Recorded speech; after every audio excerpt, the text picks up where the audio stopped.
জন্মদাতা জন্ম দিল না, জন্ম দিল পরে। হ্যালো, আসসালামু আলাইকুম প্রিয় দর্শক, আমি আলী শাওন ফেসবুক পেজ এবং ইউটিউব চ্যানেলের পক্ষ থেকে আপনাদের মাঝে নিত্য নতুন ধাঁধা নিয়ে চলে এসেছি চীন মৈত্রী সম্মেলন কেন্দ্রে। তো আমার সাথে দুইজন ভাইয়া রয়েছে, চলুন তাদের সাথে পরিচিত হয়ে নেই। আসসালামু আলাইকুম। ওয়ালাইকুম আসসালাম। আপনাদের কি নাম একটু জোরে বলতে হবে? আমার নাম মোহাম্মদ নূর ইসলাম। নূর ইসলাম। আপনার কি নাম? আব্দুল আজিম। আব্দুল আজিম। তো কি করেন আপনারা? আমরা দুইজনেই বাংলাদেশ আই হসপিটালে জব করি। আই হসপিটালে জব করেন। তো আপনাদের কি সম্পর্ক? আমরা কাজিন। আচ্ছা, জবও করেন, কাজিনও, মানে কলিগও কাজিনও। হ্যাঁ হ্যাঁ হ্যাঁ। আচ্ছা, ঠিক আছে, ধন্যবাদ। তো আপনাদের জন্য 3টা প্রশ্ন থাকবে। যদি আপনারা 3টার মধ্যে 2টা প্রশ্নের উত্তর দিতে পারেন তাহলে আপনারা বিজয়ী, এবং আপনাদের জন্য ছোট্ট একটা পুরস্কার থাকবে। আপনারা কি প্রস্তুত? ইনশাআল্লাহ। কতটুকু প্রস্তুত?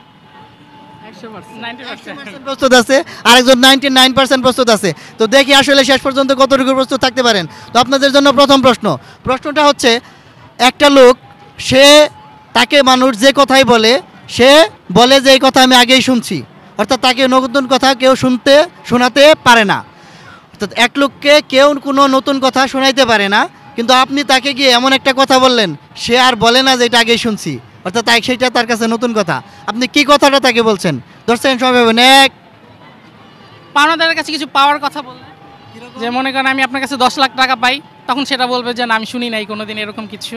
কেন বলবে শুনি না? কারণ পাওনাদার তো কখনো টাকাটা তো দিতে চাইবে না কখনো, সেই জন্য। যদি বলে শুনছি তাহলে কি টাকা দিতে হবে? তা তো অবশ্যই।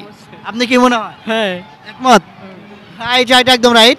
অর্থাৎ টাকা যদি আমরা বলি যে টাকা পাই, তাহলে সে বলবে না যে শুনছি। যদি শুনছি বলে তাহলে তো টাকা দিতে হবে। রাইট, একদম রাইট। আপনার জন্য 2 নম্বর প্রশ্নটা হচ্ছে, একটা গাছে 5টা পাতা, একটা গাছে 5টা পাতা, ভালোভাবে বুঝবেন। তার দিনের আলোতে 2টা দেখা যায়, রাত্রের আলোতে অর্থাৎ রাত্রের অন্ধকারে 3টা দেখা যায়। সেটা কোন জিনিস? 10 সেকেন্ড সময় পাবেন। 5 ওয়াক্ত নামাজ। 5 ওয়াক্ত নামাজ। কিভাবে? কারণ হচ্ছে ফজর, হ্যাঁ, আর মাগরিব আর ঈশা, আর তিনটা জোহর আর হচ্ছে আসর দিনের হচ্ছে বেলা। দিনের বেলা, আর হচ্ছে ফজর আর মাগরিব আর ঈশা, এই 3টা আমরা রাতে পাই। একমত। রাইট, একটা গাছ বলতে এখানে নামাজকে বোঝানো হয়েছে। এই 5টা জিনিসের 2টা দিনের আলোতে পড়তে হয় আর 3টা রাতের অন্ধকারে। রাইট, একদম রাইট। আপনারা 2টার মধ্যে 2টা বেড়ে গেছেন, আপনারা অলরেডি পুরস্কার বিজয়ী।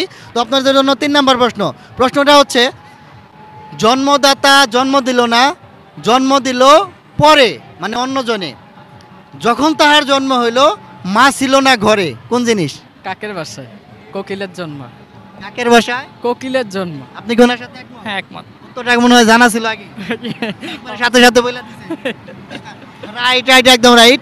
কাকের বাসায় কোকিল, অর্থাৎ কোকিল যে কাকের বাসায় ডিম পারে, সেই বাচ্চাটা ফুটায় কাক।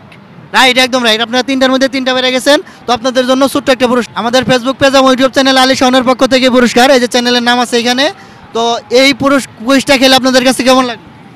আলহামদুলিল্লাহ, অনেক ভালো লাগছে। ইনশাআল্লাহ। অনেক আমাদের ভিডিওগুলো দেখবেন, সাবস্ক্রাইব ফলো করে দেবেন। অবশ্যই। ওকে, ধন্যবাদ।